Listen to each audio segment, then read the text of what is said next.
అందరికీ నమస్కారం. మనం ఈరోజు నగరంలో మరో ప్రసిద్ధమైన ఫుడ్ ఉంది, మంచి స్వీట్. అది దాని పేరు పిచ్చుగుగూళ్ళు, గరాజీ అని కూడా అంటారు. ఇది ఎక్కడ తయారైనా కానీ నగరానికి ఉన్న ప్రత్యేకత ఇంకెక్కడ కూడా ఉండదు. దీని గురించి మనం ఇప్పుడు దార్లంగ వెంకటేశ్వరరావు గారి తయారీ విధానం ఎలా ఉంటుందో ఆయన దగ్గర చూసి తెలుసుకుందాం. ఈ నగరం ఊరిలో రోడ్డుకి ఇరువైపులా కూడా ఈ పిచ్చుగూళ్ళకి సంబంధించి దుకాణాలన్నీ పూర్తిగా ఉంటాయి.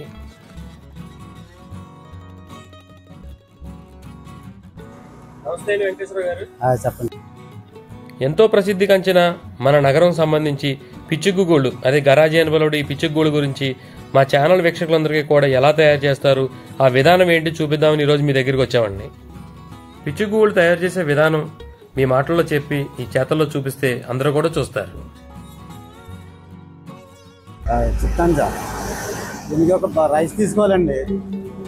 రైస్ తీసుకునండి, అది నానబెట్టాలండి. సాయంత్రం నానబెట్టి పొద్దున్న దాన్ని దంపుడు మిషన్ ఉంటుందండి, ఆ దంపుడు మిషన్ మీద కొట్టింటామండి. వేరే వాళ్ళు చేస్తారు అది.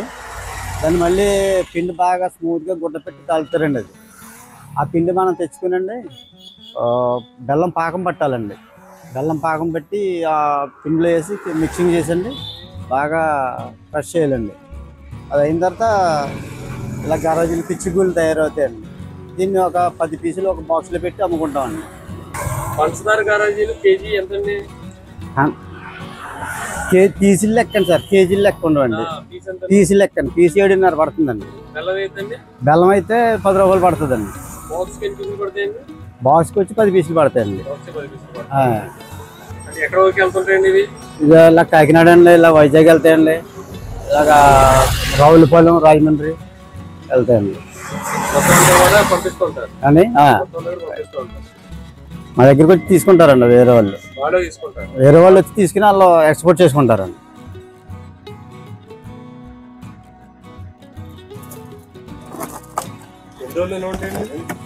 ఈ ఇలా మొత్తం తీయకుండా ఉంటాయండి 15-20 రోజుల దాకా అలా ఉంటాయండి. 15 రోజుల పైన ఉంటాయండి. ఉంటాయండి. ఓపెన్ చేయకుండా ఉంచాలండి.